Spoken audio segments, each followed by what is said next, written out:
We are covering a deadly shooting out of Brown University in Rhode Island. The shooter in that case still at large. Police do not know who it is. All they know is that it is a male who was dressed in all black and that those shots began, or they got the first call around 4:05 Eastern time, about 3.5 hours ago. I want to go to Katie Sun, Brown University student. Katie is still on lockdown in her dorm room. Katie, are you with us? Yes, hello, hi. Hi. Are you okay? We're so sorry you're going through this. Well, thank you. I'm okay. I'm doing all right. Thank you so Okay. much. Okay. It's just a tough time. I know. It's really, really a scary and traumatic thing to have to be on lockdown at your school and to have violence like this around you. I've been told you heard the gunshots. Yes, I was studying in Barrison Hawley, which is the engineering building where I think the shooting happened. So Yes. I was in the front area, and I heard like multiple gunshots, like bangs, coming from the back where the classrooms are, and I basically fled immediately, me and the other people that were studying there. Ugh, that is so scary. Okay, so take us in again for just people that are at home who may be tuning in. What she's talking about is the Barrison Hawley building there on Brown, which is where this shooting did happen. 2 people killed, 8 people in critical but stable condition. And so, Katie, you're saying you were studying there. There were exams going on at that time, right? Yeah. So Yeah. the way the building is, it's a pretty big building. There's a front area called the ERC that has like a cafe during the week, and there are some tables. And then further back into the building, there are classrooms, and I think that's where the exams were. So I was in the front area of the building, so I didn't see anything, but I heard the gunshots. Yeah. And so when you heard them, you said they sounded kind of like pops. Pops, bangs. I mean, at first, I've never experienced anything like this, so I didn't really know what to make of it, but there were so many in sequential, and it was like bangs or pops. Yeah. And yeah, at first, like me and the other people that were there, we kind of froze, and then someone was like, "We have to go," and then everyone just sprinted out. I left all my stuff there. It's probably still there. No, that makes sense. And so obviously in a moment like that, you're just processing. It's probably hard. But if you were to guess how many shots you heard, do you have any idea? Maybe 5 or 6. I don't really know exactly, but it was like definitely more than 1 or 2. It was kind of a lot. Yeah. And so you and your fellow students hear those gunshots in the back of that building, loud enough, obviously, that you know what it is, you hear them. You get up and you run out of that building? Yeah, me and most of the other people that were there, we run out towards the front of the building. There are like 2 sides. So the front of the building faces the Skyline, not sure the street name, but we run out there and like everybody's running it. It was so scary. But yeah, we run out, and I was thankfully able to get into my dorm safely. Right, which is where you are now, safely in your dorm room. Yes. Do you have any sense of how many people were back there taking exams or were in that classroom area?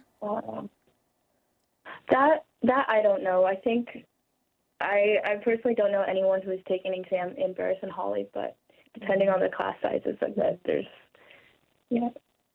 I don't really want to give an inaccurate number. No, it's okay. It's okay. And in terms of that building, describe it for people. Is it really big? Are there a lot of entrances? What is that building like? Yeah, it's pretty big. Again, the front area where I was and where the cafe is pretty open, so there's multiple doors we can get in. I think there are 3 floors, and then there's also basements, and there's also like they have labs in there. So you can go in through like the front or the side. There's honestly a lot of doors, but not all of them are like, a lot of them are locked, but mostly the front doors, they keep them open, or sometimes they're propped open.